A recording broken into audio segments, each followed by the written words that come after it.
You know, there's a lot of reasons to show up early at an event. Hi, it's Bill. Thanks for joining me on my little dog and pony show. And thank you again to my sponsors, Electro Voice, Promo Only, DJ Event Planner, DJ NTV, and of course, my workshop, The Entertainment Experience. If you want to know more about it, reach out. So we talked about, and I've talked about showing up early. It gives you a chance to kind of focus and go over the things in your mind of what you're going to do and whether you're going to stand and visualize things.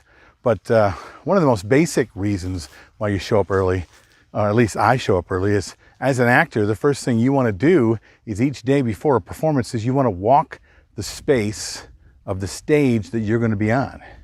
And today the stage starts here for me. You want to be able to see and visualize what the bride and groom are going to be seeing when they go through the afternoon, and what the officiant's going to see.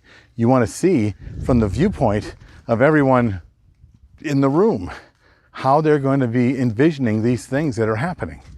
You look at it all from the viewpoint of the couple and then the viewpoint of the guests that are all arriving at the wedding that'll be here.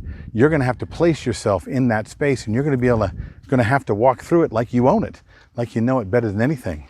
You want to be sure you check that your sound is set the way it's supposed to. Today, we've got speakers on the sides, going up the side of the aisle, and the sound system in the back here. As you can see, my friend and assistant Mike is setting that up right now. Then you want to be able to, if you want to envision what's going to happen and where you're going to be, you walk the space. This entire place is the stage, and you want to be able to walk it and see how they're going to be seeing things, what they're going to see when they walk around. Okay, how are they going to be affected by everything around? Putting yourself in the skin of not only the couple, but all of the guests are going to help you to envision that, you know, as you walk up, you're going to see the bar on your right, and directly in front, a beautiful entrance with curtains where you're going to go through. You're going to want to step over and get yourself a drink and then make your way inside. As you step in, they're stepping onto your stage. So you should know how your stage feels when you step into it. So once again, you're walking through it. Walk into the facility so you know that they put their gifts just as the right as they come in, that they pick up their cards and place cards on the right as well. And in this facility, they'll be bringing their chairs from the wedding here into this tent. The guests are going to be responsible for their own chairs. No big deal. So now how am I, as I envision this and envision how they're going to come in, how am I going to make that okay?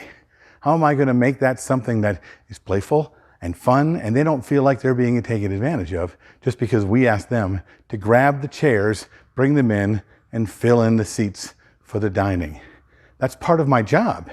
I need to see what it might feel like, right? As you walk the stage, you start to think about their head table. So you see their head table right here, okay? Not only do you stand by it, but why not stand behind it? Stand where they're going to be standing when they do their speeches. Look around and make sure that every guest that looks around is going to see them. And they'll be able to look around and see all of their guests.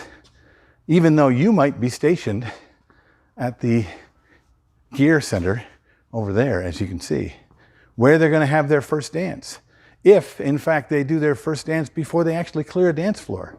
The fact that your stage has got tables on the dance floor, and exactly how are you going to get people to be okay with giving up their tables so that dancing can begin? And then, of course, you need to see it from your point of view, because from your point of view, your guests are watching you just as closely as the wedding party. Here behind my rig, they see me. What I look like when I walk through, how I look in the mirror, how I look in a camera is going to be how they see me. Because perception being reality, you should understand the perception of you, the perception of the bride and groom, the perception that the couple and their guests are going to have. And you can envision that. You've done enough of these things. So walking the space does a lot to make sure that you understand what's going on. Because if you say, just step inside and sign the guest book, but if you know it's just inside, on the right, with a beautiful photograph of the bride and groom in front of it, with a beautiful silver pen, that detail of just explaining to them what they're going to do puts you in a place of power and puts you in a place of someone that they should listen to all evening long. That's my take anyway. Have you walked your space? And when you do you take all these things in consideration? If you don't, why not? If you think I got something for you, that's great. If not, tell me that I'm full of it. I get plenty of people commenting on my YouTube videos that I am. Thanks for joining me today at this beautiful event on this wonderful day. Go out and share some peace, make some love, create some joy. Thanks for joining me, and I'll see you next week.